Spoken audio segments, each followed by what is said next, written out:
આપણા ભારત પાસે એક એવી જગ્યા છે, એવો ઇતિહાસ છે, અને ઇતિહાસ વિશે જો વાત કરીએ તો સ્પેશિયલી મારે વાત કરવી છે લક્ષદ્વીપની, કે જ્યારે હમણાં નરેન્દ્ર મોદી ત્યાં ગયા હતા આપણા પ્રધાનમંત્રી, અને એની જે ખૂબસૂરતી છે તેના વિશે વાત કરીને એવું કહેવાય કે ભાઈ ચોક્કસથી મોલદીવ્સને પણ ટક્કર મારે એવી આ જગ્યા છે.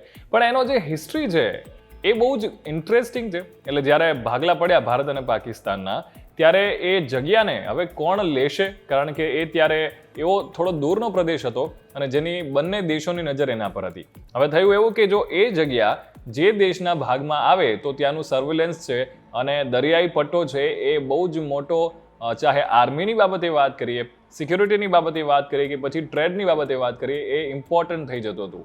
હવે એ સમય જ્યારે એવું હતું કે ત્યાં મોટા ભાગની જે લક્ષદ્વીપની વસ્તીની વાત કરીએ તો એ બહુમતી મુસ્લિમ લોકોની હતી, અને એના કારણે પાકિસ્તાન એવું હતું કે પાકિસ્તાનના જે ત્યારે પ્રાઇમ મિનિસ્ટર હતા મોહમ્મદ જીના, એમને પોતાના પાકિસ્તાનમાં ભેળવવું હતું, પરંતુ અંગ્રેજોએ ક્યારે એના પર ધ્યાન જ ના આપ્યું. અને જ્યારે ભાગલા પડ્યા એ પછી બંને દેશોએ નક્કી કર્યું કે જે એના પર પહેલો ઝંડો ફરકાવશે એ ડેફિનેટલી આ જે ટાપુ છે એ પોતાના તરફ, પોતાના દેશમાં લઈ લેશે. હવે થયું એવું કે જ્યારે સરદાર પટેલ, જેમણે બહુ જ ઇમ્પોર્ટન્ટ ભૂમિકા ભજવી હતી, અને જ્યારે તે ગયા અને એમણે તાત્કાલિક ગૃહમંત્રી ત્યારે જે હતા, એક બહુ જ ઇમ્પોર્ટન્ટ એમણે ફેસલો ત્યારે કર્યો કે અમારી જે જમીન છે એ ડેફિનેટલી આપણે લેવી જ જોઈએ.